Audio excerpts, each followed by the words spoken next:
ඔයාලා හැමදෙනාම සතුටින් සුවෙන් සැපෙන් ඇති කියලා මං හිතනවා. අද පොඩි වැඩක් කරනවා. ඒ තමයි මේ දෙහි කල් තියාගන්න ක්‍රමයක් හොයනවා. සමහර කාලවලදී දෙහි හුඟක් මිලෙන් වැඩි. ඒ කාලවලට මිලෙන් වැඩි වෙලා හරි දෙහි හොයාගන්න අපිට හරි අමාරුයි. සමහර කාලවලදී දෙහි හුඟක් මිලෙන් අඩුයි, ඕන තරම් හොයාගන්න තියෙනවා. ඉස්සර කාලේ නම් ඉතින් දෙහි කල් තියාගන්න එක එක ක්‍රම තිබුණානේ. දැන් අපිට ඒවා කර කර ඉන්න වෙලාවකුත් නැහැ, ඉඩ පහසුවකුත් නැහැ. ඉතින් මම මෙන්න මේ වගේ දෙයක් කරනවා. දෙහි ගෙනල්ලා ඒවා හොඳට හොදලා කපලා කරලා මෙන්න මේ අයිස් කැට හදන කුටීර වලට දෙහි ගෙඩි භාගයක ඉස්ම මිරිකනවා. මෙහෙම ඉස්ම මිරිකනකොට මේවට වතුර පොඩ්ඩක්වත් දාන්නේ නැහැ.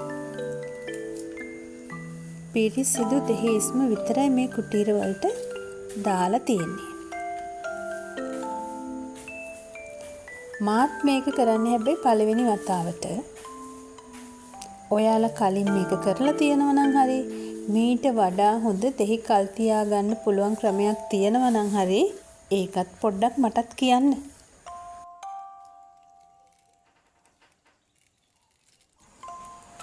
මෙහෙම දෙහි ඉස්ම මිරික ගත්තට පස්සේ මම මේ දෙහි ඉස්ම කුටීර ටික ශීතකරණයේ අධි ශීත කොටසේ තියනවා. එහෙම තියලා දැන් සති 2-3ක් විතර වගේ වෙනවා. හැබැයි හොඳටම මතක තියාගන්න ඕන දෙයක් තමයි මම මේකට වතුර චොට්ටක්වත් දාලා නැහැ. දැන් ඉතින් දෙහි ඕන වෙලාවට දෙහි ගෙඩියක්, දෙහි බෑයක් හොයන්න නැතුව දෙහි කැටයක් තමයි අරගන්න වෙන්නේ. බලමු මේ දෙහි කැටේ වැඩි හරියටම හරියයිද කියලා. අපි බලමුකෝ සති 2කට විතර පස්සේ දෙහි කැටවලට මොකද වෙලා තියෙන්නේ කියලා. දෙහි කැට ටික හොඳට තියෙනවා.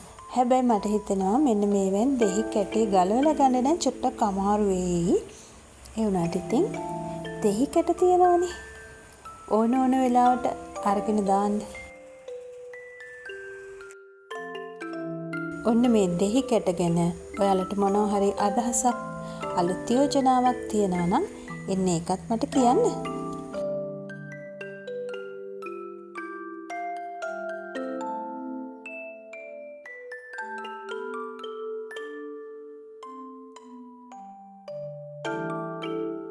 එහෙනම් ඉතින් අලුත් වීඩියෝ එකකින් ආයෙත් දවසක හම්බ වෙමු.